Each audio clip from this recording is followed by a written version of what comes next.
Moving right along to our next series in the East, we have the Washington Capitals against possibly the Montreal Canadiens, or will it be the Hopefully. Columbus Blue Jackets? We're thinking Montreal. We kind of prepared for this episode as if it was going to be Montreal, but another potentially interesting matchup with some of the magic that Montreal's had towards the end of the year. Yeah, unfortunately, there's no solid lines on the series because it isn't official yet. But the Capitals won the season series with Montreal 2-1. They're coming in a little bit banged up with Alexi Protas and Logan Thompson kind of iffy. Should be back for the first game, but everything's kind of secrecy with that kind of stuff. I'd have a hard time picking against the Capitals.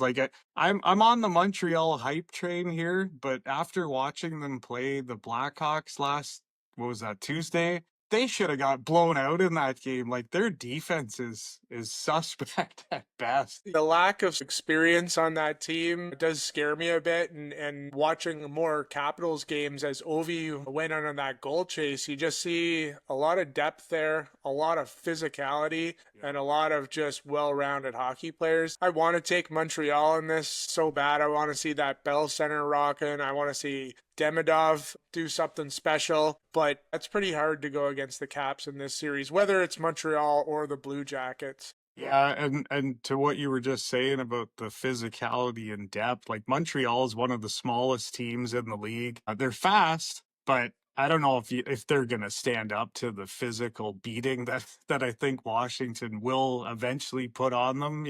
If it's a 4-game or a 6-game series, I think the size and the physical play is just going to wear them down. So you're taking the Caps in this series? If it's Montreal, I got Capitals in 5. If it's the Blue Jackets, I think I'd take Washington in 6. Yeah, I pretty much had the same thing. I had Montreal taking it to 6 games, but the Caps winning, and I had 6 games with the Blue Jackets as well. So no major upsets in our predictions so far, but pretty chalk.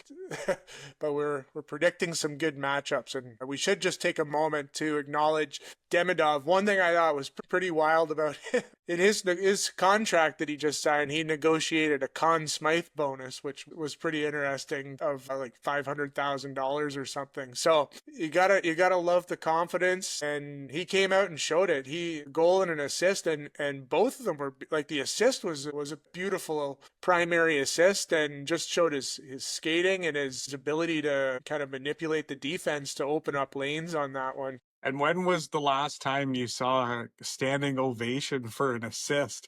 Like, the crowd was going absolutely nuts. I hope we get to see that guy in the playoffs. Same here, at least one series, and then who knows what could happen from there. And the funny thing too was that you forgot about Lane Hudson out there. But you're like halfway through the first period, I was like, oh yeah, they got him too. Like, it was just total shift of focus. Yeah, whatever happens with Montreal this year, you got to think the next couple of years are going to be bright with a pretty strong nucleus of talent there, all young and up and coming. Absolutely.